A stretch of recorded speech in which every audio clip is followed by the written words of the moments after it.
समाजातील वेगवेगळ्या वंचित उपेक्षित घटकांना तारण्याचं काम करणाऱ्या या समाजातील महापुरुषांचा सत्कार या कार्यक्रमाच्या निमित्ताने ठेवला।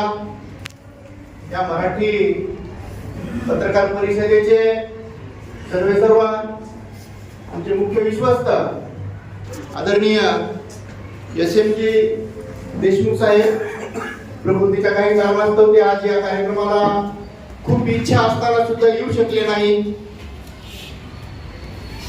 आमच्या या कार्यक्रमाला उपस्थित असणारे विभागीय संघटक सुभाषजी चौरे साहेब, विभागीय सचिव रवीजी उबाळे साहेब, अनिलजी वाघमारे प्रदेशाध्यक्ष डिजिटल मीडिया आणि विशालजी साळुंके साहेब बीड जिल्हाध्यक्ष, आमचे इथले बालाजी खैमुडे साहेब, उपस्थित असणारे ज्यांनी हा कार्यक्रम म्हणजे जे स्वागत उत्सुक मंडळी आहेत, गजाननजी मुडेगावकर असतील, अभिजित लोमटे, आमचे सतीशजी मोरे, पूनमचंद परदेशी, संजयजी जोगदंड, सालम पठाण भाई आहेत, आमचे ताहेर भाई आहेत, अशोकजी पुळी, मारुतीराव जोगदंड, म्हणजे आता इथं प्रत्येकाचे आमचे सखा पाटेकर, म्हणजे आमचे संभाजीराव आहेत, सगळेच ढेरे साहेब आहेत, आमचे आरेफ आहेत, प्रत्येकाचं मी इथं नाव घेऊ शकतो, योगेश डाके असतील। म्हणजे यांच्यासाठी मला एक ओळ आठवते साहेब, राजे साहेब, एक कार्यक्रम घेणं खरंच खूप अवघड आहे की एवढे जसं गजाननरावांनी इथं जाऊन दाखवलं भीती मुक्त केली, इथं 5-25 आणता येतील पण इकडं हा फार मोठा प्रश्न असतो। आणि गेल्या 1 महिन्यापासून मी त्यांची तळमळ पाहतो, त्यांच्यासाठी एकच ओळ आठवते मला, कबुतराच्या पिलाला गुरुडाचे पंख तर लावता येतील, कबुतराच्या पिलाला गुरुडाचे पंख तर लावता येतील, परंतु गगन भराडीचं वेळ हे मात्र रक्तातच असावं लागतं, कारण आकाशाची गोळी किती दत्त घेता येत नाही। या सगळ्या संयोजक मंडळीसाठी एकदा जोरदार टाळ्या होऊन जात्या। एखादं लग्न केल्यासारखंही पूर्ण करावं लागतं, म्हणजे प्रत्येकाचं उन्ह इगो सगळं सांभाळायचं आणि पुरा हा कार्यक्रम घ्यायचा, म्हणजे फार मोठं टास्क आहे। आणि ह्याच्यासाठी एक सायकोलॉजिस्ट असणं आवश्यक आहे। मला वाटतं एक कार्यक्रम ठेवला की इथला प्रत्येक संयोजक हा सायकोलॉजिस्ट होतो असं माझं स्पष्ट मत आहे। आणि या कार्यक्रमाला अध्यक्षस्थान असणारे आमचे प्रजापत्रचे, म्हणजे मी नांदेडला असताना साहेब एकच नाव ऐकत होतं पेपरच्या दुनियेमध्ये, मी वैद्यकीय माझं शिक्षण तिथंच झालं JMC-ला, प्रजापत्र एवढंच एक नाव ऐकत होतं। संजय बुडूकवार म्हणून एक पत्रकार होते, ते संजय मला माहिती नाही, त्यावेळेस होते पत्रकार, तर त्यांच्यामुळे मला हा पेपर आणि नांदेडमध्ये फार दबदबा असणारा पेपर आमचे मालाजी साहेब आहेत। इथं या कार्यक्रमाला उपस्थित असणारे खारफर मावला, त्यांच्या भाषणाची वाट आता सगळेजण इथं पाहत आहेत, आता तडका लावून कसे भाषण आता राजेसाहेब देशमुखांचं होतंय, असे आमचे ज्येष्ठ मार्गदर्शक, आमचे मित्र हितचिंतक असलेले राजेसाहेबजी देशमुख साहेब, ज्यांनी या जटिल संस्थेला हातात घेतलं, नुसतं हातातच घेतलं नाही तर ते मोठं करून चांगल्या पद्धतीने चालवून दाखवलं, असे आमचे SRTR मेडिकल कॉलेजचे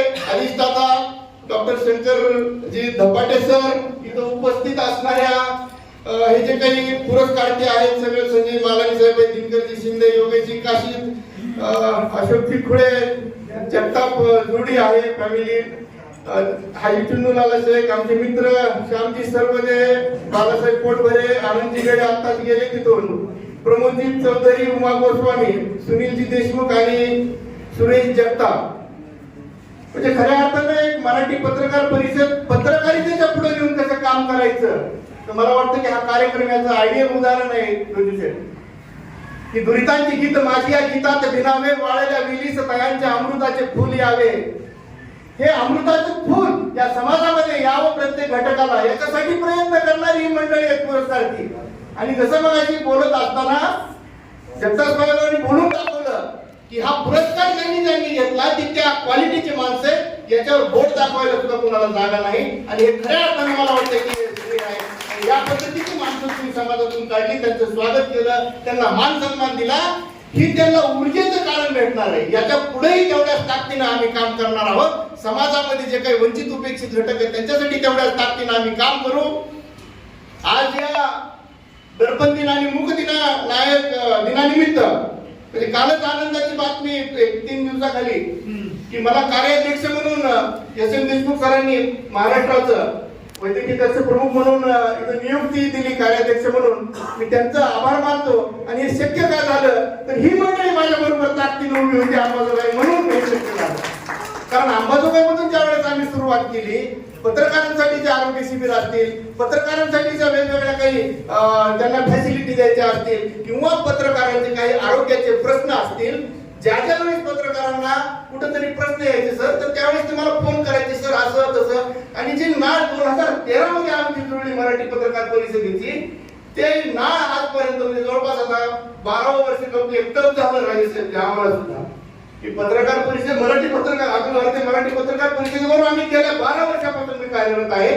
आणि एस.एन. देशमुख सरांनी मला खूप वर्षांपासून म्हणत होते साहेब तुम्ही राज्यावर या परंतु माझ्या मागे इथलं खूप कार्यभाग्य असल्यामुळं मी ते स्वीकारलं नव्हतं. परंतु यावेळेस त्यांनी मला म्हणले सर तुम्हाला यावंच लागतं. मी त्यांच्या भावनांचा आदर करत हे पद घेतलं आणि नुसतंच घेतलं नाही ते काम करून दाखवायचं साहेब आपल्याला. तर मी त्या दिवशी टाकलं होतं ग्रुपवर की आपल्याला प्रत्येक तालुक्याला एक मराठी पत्रकार परिषदेची वैद्यकीय कक्ष स्थापन करायचं आहे. इंडियन मेडिकल असोसिएशनचं मी राज्याच्या कार्यकारिणीवर काम करतोय सध्या. आणि त्याच्यामुळे मला थोडं सोपं जाणार आहे हे सगळे. कारण माझ्या संघटनेच्या प्रत्येक तालुक्यामध्ये ऑलरेडी ब्रँचेस आहेत. तिथले मला काही फक्त माझ्यासारखी काय ऍक्टिव्ह माणसं असतील ते आपल्याला तिथं फक्त कॅच करायचं आणि त्यांना तिथं ते पद द्यायचं. आणि इथून पुढं महाराष्ट्रामध्ये पत्रकारांसाठीचं आरोग्य शिबिर आपल्याला एकाच वेळी एकाच दिवशी महाराष्ट्रामध्ये वर्ल्ड बुक ऑफ रेकॉर्ड मध्ये आपल्याला आणि एस.एन. देशमुख सरांची माझं त्या दिवशी बोलणं झालेलं आहे की मी ज्यावेळेस पहिला कॅम्प घेतला राजेसाहेब त्यावेळेस आपले 2 पत्रकार म्हणजे वीरेंद्र बाप्पा 485 शुगर त्यांची सर त्यांना माहित सुद्धा नाही 485 शुगर आणि बीपी तर इतका वाढलेला 180 वा 120 बीपी. आणि मग त्यांचं ईसीजी केलं आम्ही सगळं केलं त्यांना डायग्नोज झाला शुगर डिटेक्ट झाला बीपी लागला त्यांच्या मागोमुळी. आणि मला बाप्पा त्या दिवशी म्हणले म्हणजे डोळ्यात पाणी होतं बाप्पांच्या की सर तुम्ही जर हा कदाचित कॅम्प घेतला नसता येणाऱ्या 6 महिन्यामध्ये मी असतो का नसतो मलाही माहित नव्हतं. आणि मला त्या दिवशी महत्व कळलं की आपण एखाद्या जे समाजासाठी काम करतात अशा पत्रकारांसाठी आपण जर या पद्धतीने एखादं शिबिर दरवर्षी घेत राहिलं तर गेल्या 12 वर्षामध्ये आम्ही कंटिन्यू शिबिर घेतलेले आहेत. पहिल्या वर्षापासून आमच्या बरोबर साक्षीदार आहेत. आणि या पत्रकार त्या आरोग्य शिबिरामध्ये आम्ही पूर्ण मोफत देतो सर. म्हणजे कुठं काही कमी दरात आपल्याला भेटलं थायरॉइड वगैरे तर ते 500 रुपयामध्ये जवळपास 64 वेगवेगळ्या प्रकारच्या तपासण्या ज्या बाहेर जर करायला गेलं तर 5,000 5,500 रुपये खर्च होतो. ते आपण 500 600 700 ह्या मोफत म्हणजे दरामध्ये आपण यांना या सुविधा देतो. आणि यामुळं अनेक जणांचे मला वाटतं की शुगर डिटेक्ट झाले बीपी डिटेक्ट झाले एचबी कमी होतं अनेक जणांचं तर ते सुद्धा आपण इथे डिटेक्ट केलं. अशा पद्धतीने आपल्याला कार्य करायचंय. एकमेका साथ काम म्हणतात त्याला पंत. आणि हे या पद्धतीने आपल्याला कार्य करायचंय. या मूकनायक दिनानिमित्त दर्पण दिनानिमित्त पत्रकार म्हणजे लोकशाहीचा 4था स्तंभ आहे. या स्तंभाचं काम आहे की या सामाजिक जबाबदारी पार पाडणं, समाजामध्ये सत्य आहे त्याला प्रकाशित करणं आणि या समाजामध्ये जे वंचित उपेक्षित आहे त्यांना न्याय देण्यासाठी प्रयत्न करणं. अंबाजोगाईमध्ये मला गर्वानं सांगावंसं वाटतं की पित्त पत्रकारिता नावाचा प्रकार नाही. इथं जी काही पत्रकारिता आहे ती निरपेक्ष पत्रकारिता आहे. पॉझिटिव्ह माणसांच्या पॉझिटिव्ह गोष्टी कशा पद्धतीनं समोर आणता येतील याच्यासाठी इथले पत्रकार प्रयत्न करतात. पित्त पत्रकारितेचं आमच्याकडे खरंच म्हणजे काहीच म्हणजे हे नाहीये सर की जे चांगलं काम करतात त्यांना चांगल्या पद्धतीने समाजापुढे आणण्याचं काम आरसा दाखवण्याचं काम ते करतात. आणि म्हणून मला खूप अभिमान आहे आमच्या सगळ्या पत्रकार बांधवांचा.